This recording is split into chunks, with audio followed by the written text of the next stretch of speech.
Jean-François Abadieu, bonsoir. Vous êtes sociologue, vous êtes professeur à Paris 1, Panthéon-Sorbonne, et vous publiez La société du paraître, les beaux, les jeunes et les autres, chez Odile Jacob. Alors, dans la vie professionnelle, être beau, ça aide. Vous l'avez vérifié, on peut le quantifier.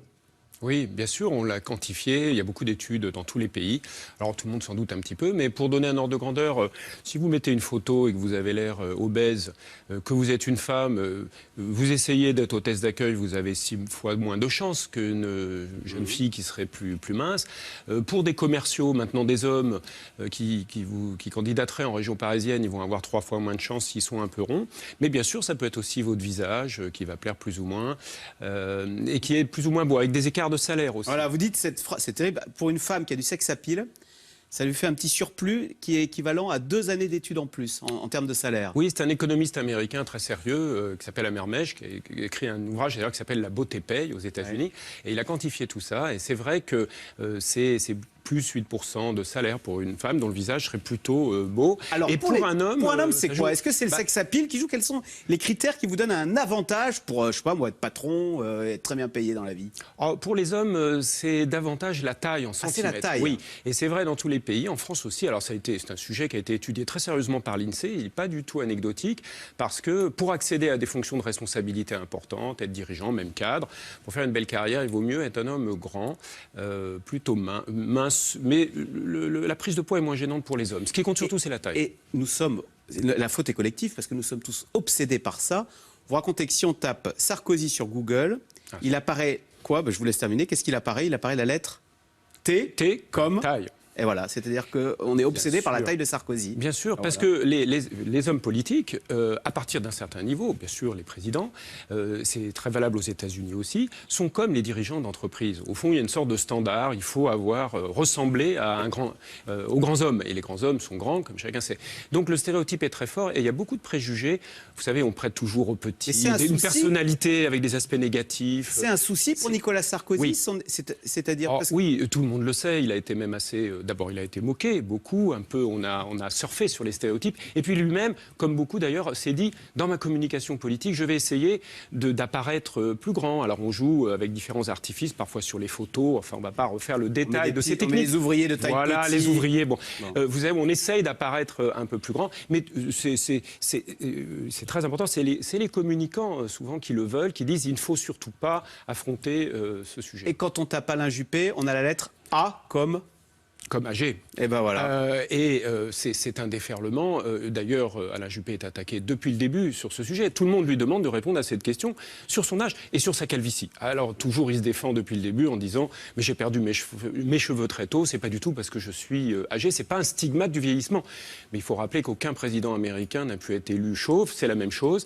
Et Donald Trump, il y a encore quelques jours, devait démontrer à la télévision que c'était ses vrais cheveux et qu'il avait gardé tous ses cheveux. Alors, quand on parle de discrimination, on pense à la couleur de la peau. Vous parliez des présidents américains. Ça n'a pas empêché Barack Obama, noir, d'être réélu président des États-Unis. C'est vrai, mais il faut remarquer que Barack Obama avait été attaqué d'ailleurs par Hillary Clinton et par ses adversaires pendant la primaire, en modifiant d'ailleurs ses photos, en le faisant apparaître plus noir. Ah oui, les républicains, pour le discréditer, avaient mis des spots où ils avaient foncé sa couleur de peau. Le jeu, c'est de le rendre plus noir afin de déclencher le stéréotype américain qu'on voit encore ces jours-ci, c'est-à-dire, au fond, plus vous êtes noir, plus vous êtes voleur, agressif, etc. Donc il fallait le noircir artificiellement pour déclencher des réactions négatives. Ça n'a pas marché, mais pour une raison, c'est qu'on savait, et c'est très intéressant, que tous les sondages nous ont montré que les Américains, et ça a été prouvé, finalement acceptaient de voter pour un candidat de couleur noire. De même qu'ils accepteraient de voter pour une femme. Mais par contre, on sait que les Américains n'aiment pas l'idée d'élire un président qui a plus de 70 ans, qui a autour de 70 ans. De lui, il avait John McCain. Et oui, qui avait plus de 70 McCain, ans. malheureusement pour lui, était âgé. Surtout, il était en situation de handicap. Et il a été attaqué très durement, de façon très injuste, comme d'ailleurs Bob Dole avant. Donc on attaque la faiblesse physique de l'adversaire, soit il est vieux, soit en situation de handicap. Hillary Clinton était déjà attaquée durement sur son état de santé fragile.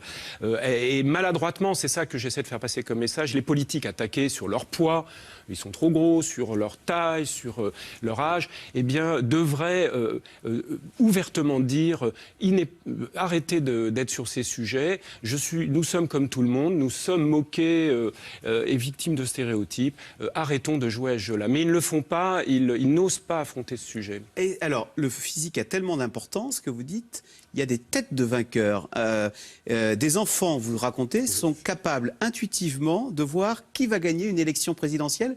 C'est une étude qui a marché, ça? Oui, c'est une étude suisse.